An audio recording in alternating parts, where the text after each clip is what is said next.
Persona 5 Royal is a game about making friends and banging Japanese girls. But what if Joker was an introvert? Yo, what is up, Breakfast Club? It's your boy Pancakes hitting up with the Persona 5 Royal Challenge Run. Today we are diving into can you beat Persona 5 Royal without confidants? Basically, I'm just not allowed to do confidant work for the entirety of the run, so let's see how that goes. We start off with an intro, which let's skip because who cares about the plot of this game? You're not here for plot, you're here to not have friends. We end up in jail and tell a 60-hour story over the course of 15 minutes. It starts by us going back in time to the day we got to this new city and learning that we make a motherfucking JoJo's reference.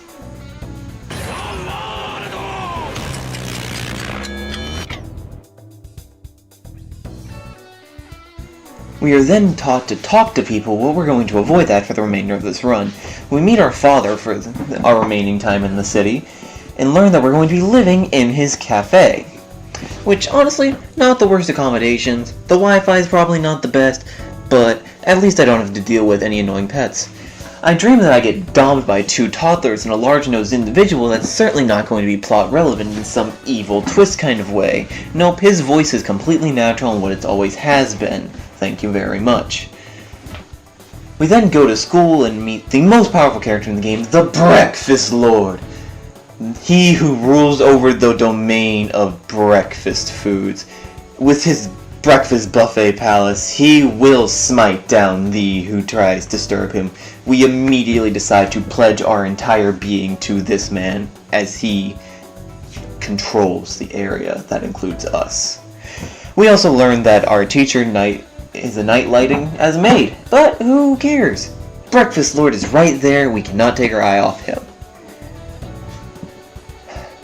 We then get to my favorite part of the game, wandering around Shibuya Station. This game's great. 11 out of 10. Not enough water. That was totally not a Pokemon reference. Anyways, then we get to meet Pretty Girl here and Negachin.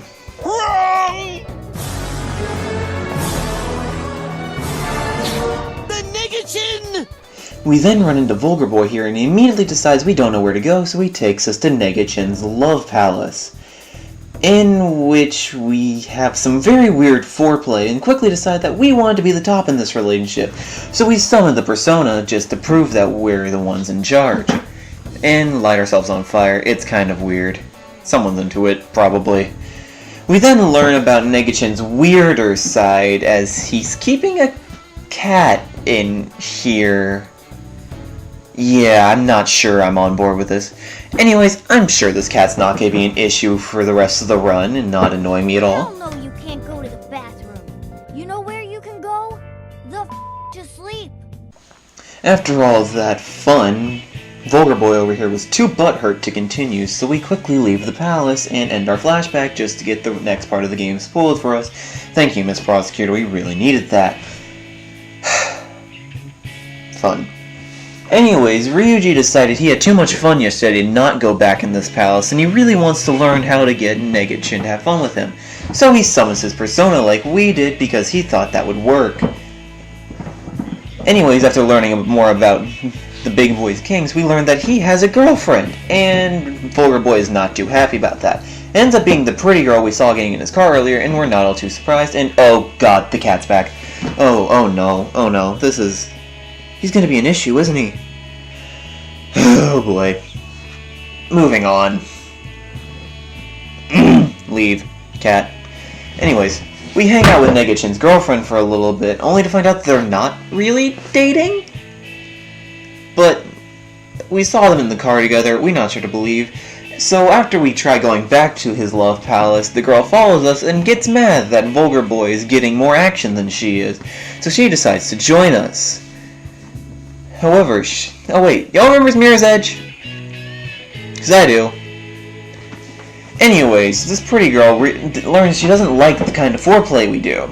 And so she summons her persona out of pure anger, and her persona really fits the theme of this palace. Just take a look. You can't tell me they weren't leaning into that. Anyways, we eat up the shitsona, and with these four together, including the cat. God, why do I have to have the cat?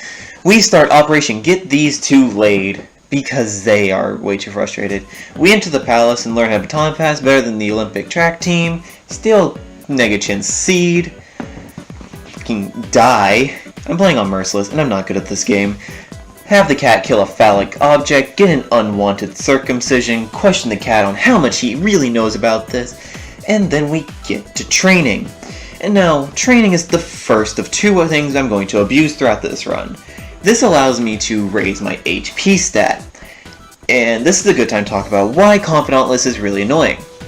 It just kind of removes things from the games that you can normally do. I can't do the gym that's locked behind Ryuji.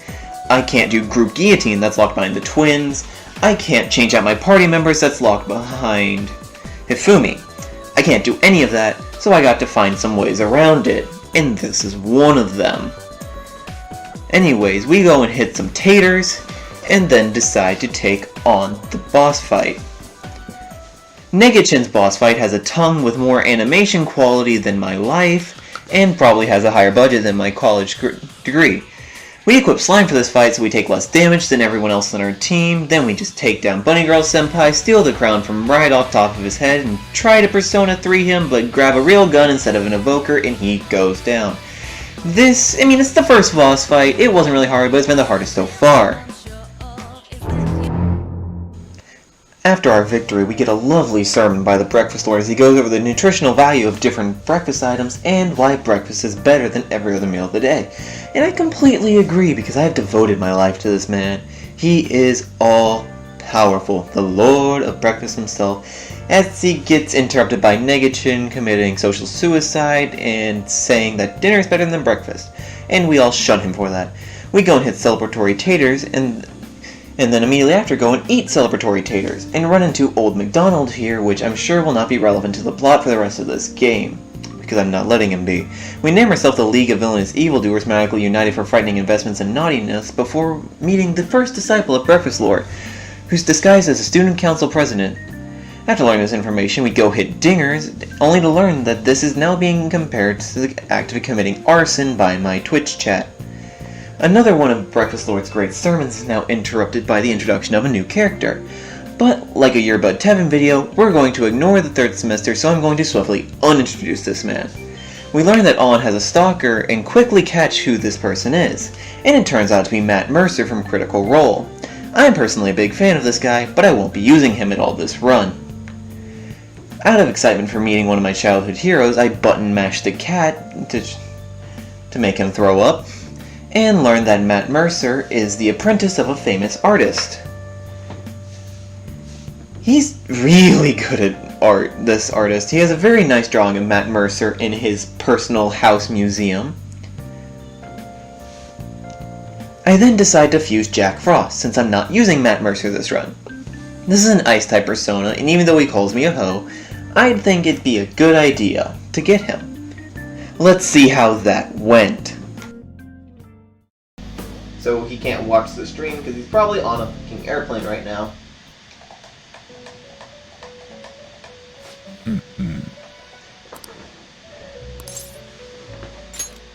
The fuck does that mean? Well, do you know what the term misogynistic means? Now.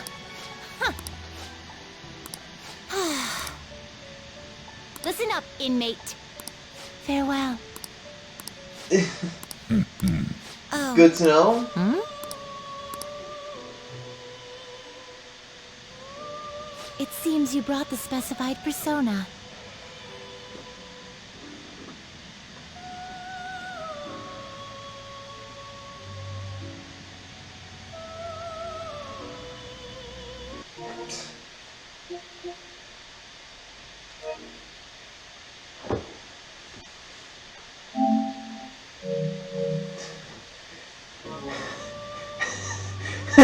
God fucking damn it, I didn't know this was here! Are you kidding me?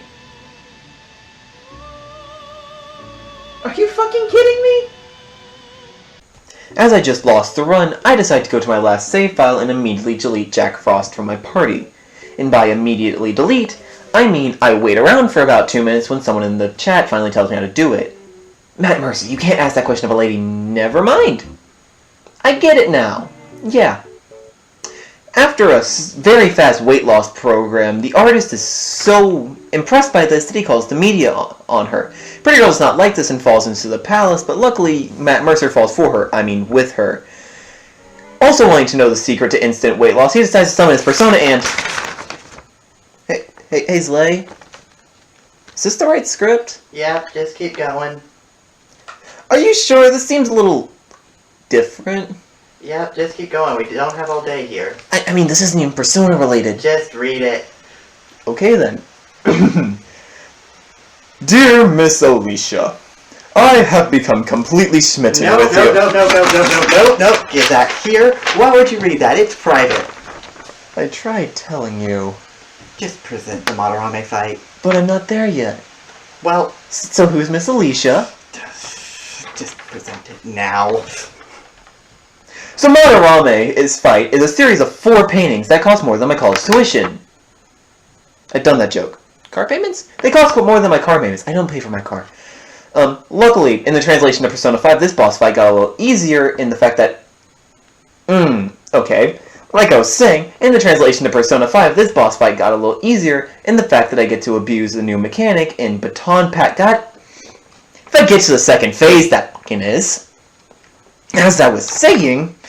I get to abuse the mechanic of baton passing. Because he puts out counterfeits that I can hit their weakness. After a few passes, I can make a big attack on the main body, like Ryuji will show us here. Don't fail me. You're more of a disappointment than me. In the end, we take a slice out of Madarame, and I can say for certain that this was the hardest boss fight yet. After defeating the artist, we get our newest female member in the form of Matt Mercer in a dress, which is not something I thought I needed, but apparently I do. The first disciple then goes to report to the Breakfast Lord that she doesn't have any new information on us, which I'm glad about, because we've been doing some pretty scandalous activities.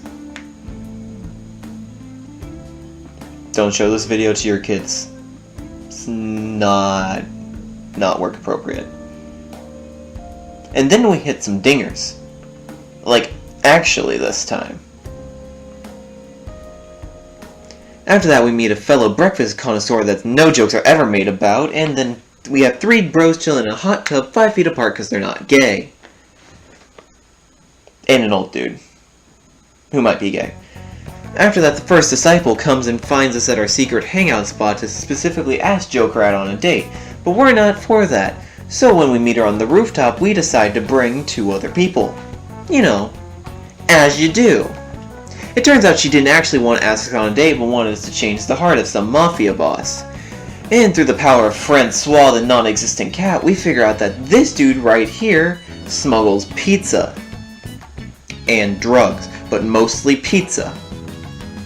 Which we're against, because that's a dinner item. If it was breakfast pizza, that'd be fine.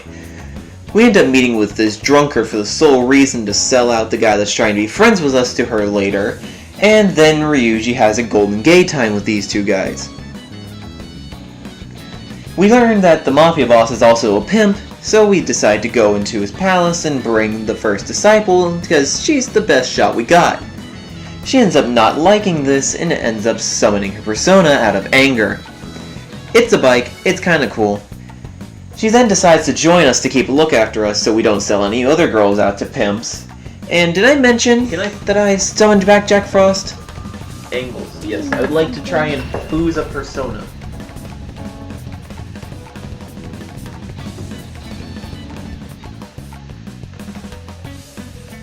Hey.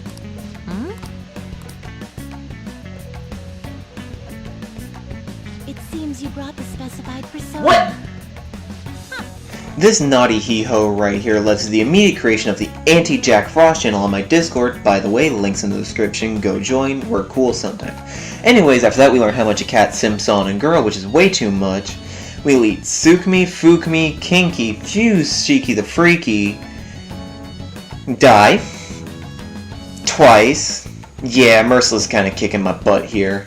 Anyways, we get the Mafia boss's seed, find the treasure, and go hit more rockets. And then we learn how to gain SP during this run. We just have to go to the temple and offer up a quick prayer to our Breakfast Lord, and he will gift us with 12 extra SP after going a few times. Between this and training, we're able to make a pretty busted Joker. Check it out. Holy Jesus. What is that? What the fuck is that?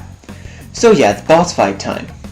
After watching the pimp do his best "how are you doing fellow kids" impression, he jumps into a giant pig that we have to feed expensive items, or else it'll roll over us. This allows it to just eat up the item instead and change it into compost, which is slightly unnerving. It's especially when it comes out the other end. This is a fear skill and I understand why.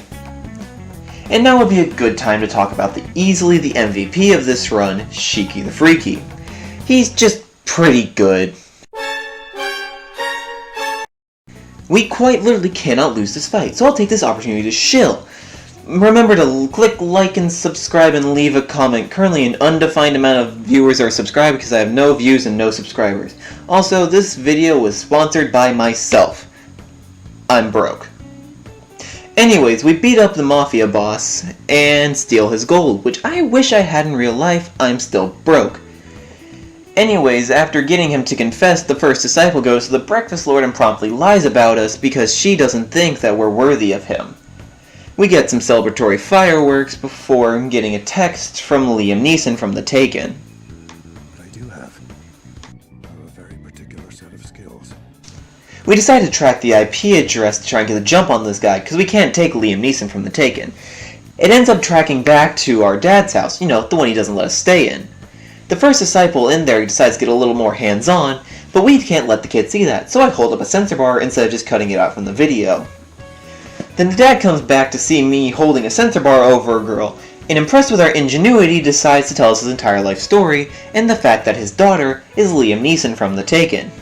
She also happens to have some issues, like multiple personality disorder and PTSD from the time she thought she killed her mom.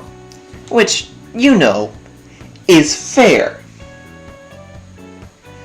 Dad asks us to go into her palace and steal her heart to cure his diseases, but we get a little distracted. Is the best part of this game activated now? Can I do it? Can I do it? Can I do it? Can I do it? Can I do it? Can I do it? Please.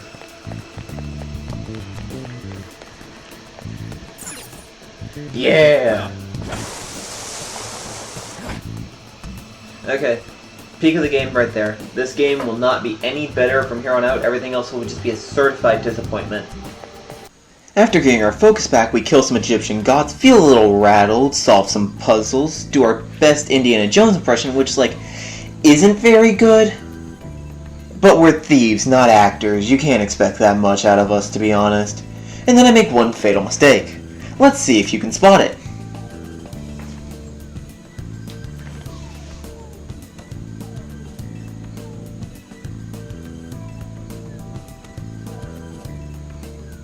Yeah, I never clicked on the door to actually finish this palace. It didn't affect anything. I just wanted to show you how stupid I am and that I'm not good at video games, because it's funny. Anyways, then we go play some billiards, which is the thing I'm going to exploit most in this game.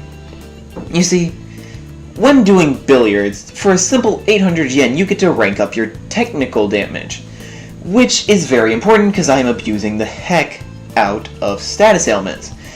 But since it's linked to my proficiency, it leads to some pretty funny moments, like this one.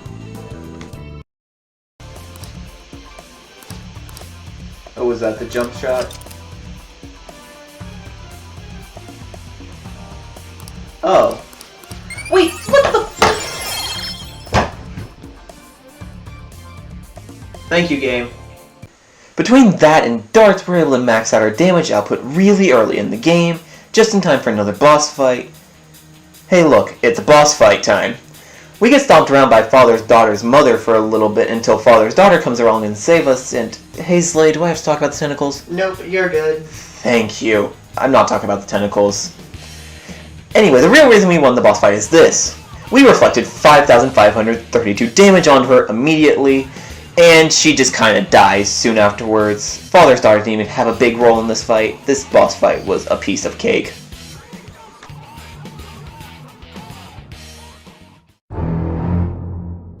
After another successful boss fight, we have a celebratory beach day, where Ryuji goes south of the border to get a little more than he bargained for. Afterwards, we decide to have another celebratory beach day, this time in a different country, while leaving behind 2 of the party members. And after that, we have a celebratory beach day, and eat some nice shrimp. This is like the only character I like in this game is Shrimp Boy over here. When we get back, we get peer pressured in by the breakfast religion to go and target the head of some fast food company because they don't serve good breakfast. And then we're supposed to be introduced to a character, but to be a character, you have to have character traits, so this one here does not count. I'm not sorry. In this dungeon, we just fight the same wave of enemy over and over and over, and it's not fun. Eventually we find the treasure and who cares, this one's fun.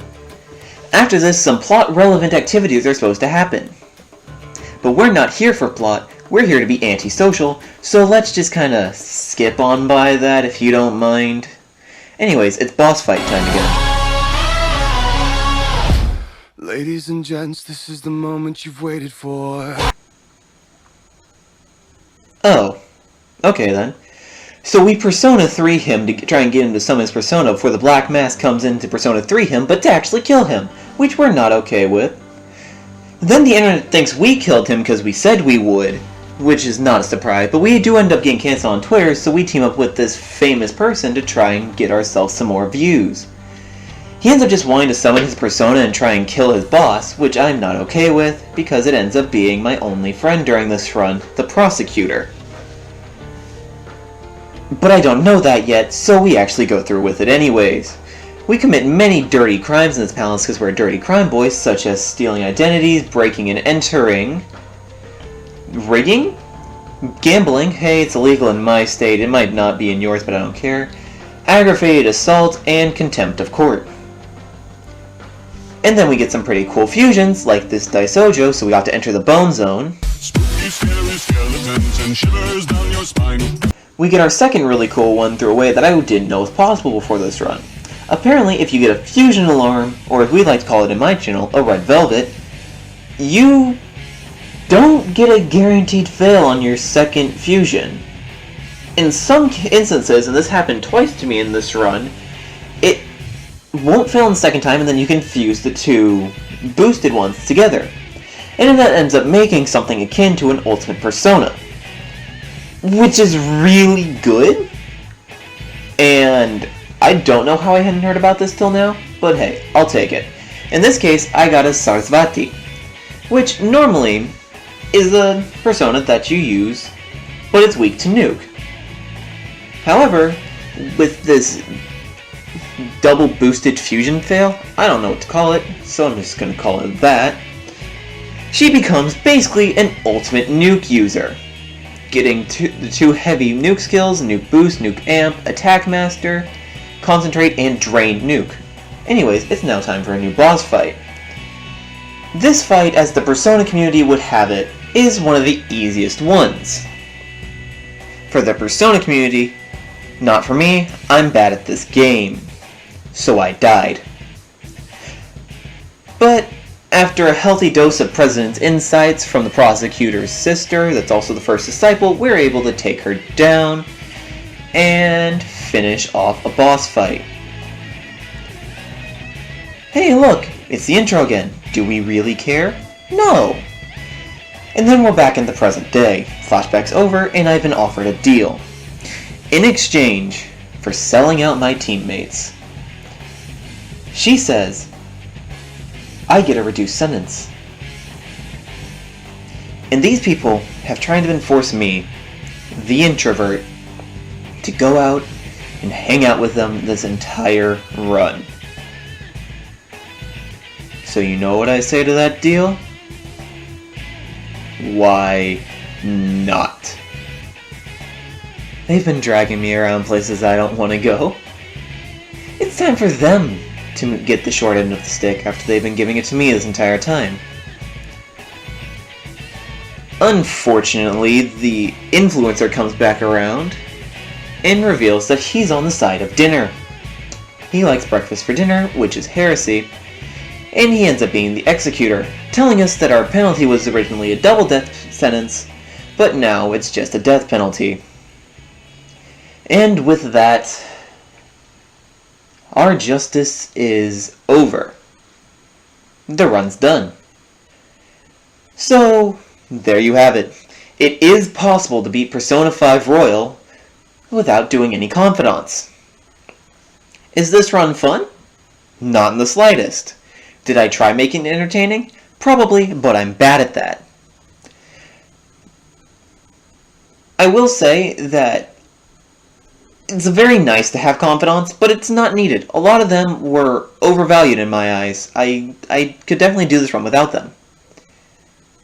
But if you look at your playtime, you'll see that you have a little less than 3 minutes left, and my chat decided to force me to do the 2 optional boss fights at the end of this storyline. So we're going to see if we can beat the 2 optional bosses without ever having to use confidants. The first one is Old MacDonald in the entirety of his farm. You beat down the goat with magic skills, you beat down the chicken with physical skills, and you just beat down the coop with whatever you have before eventually facing Old MacDonald himself. And before he goes full Rock Lee on us and decides that these ankle weights were weighing him down, and he decides to take us on himself. This is the buffest farmer I've ever seen, but I don't think it matters, as I spam items to get consistent damage throughout this entire fight.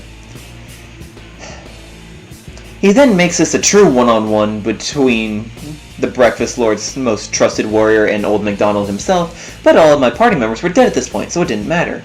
This fight was easy, because he threw heavily, not realizing that the only attack he can hit us with is Meggy Dolan. So at the end we take a blast out of him, and we beat the first optional post-game boss fight. However, the second post-game boss fight is a little larger in scale, being Yaldabaoth, the god of dinner and friendship. And control, that's the one he goes with the most, but it's definitely dinner and friendship. We cannot have this man terrorizing this country anymore and putting bad words out for the Breakfast Lord. He tries to distract us by making us gluttonous for food, but it doesn't work, and after a steady dose of Vault Guardians, which is the longest animation in the game, some items, charges, and President's Insights, we are able to do enough damage to lose in the second phase of the fight. Wait a minute. Zlay, you rolled the wrong clip. Can you put the fucking clip where I win in, please? You're making me look bad. Just roll the clip! Thank you. So we beat Yaldabaoth on our totally first try. But this man does not go down easily, so we end up summoning the Breakfast Lord's personal persona, Satanile. And with him on the field, this battle is over.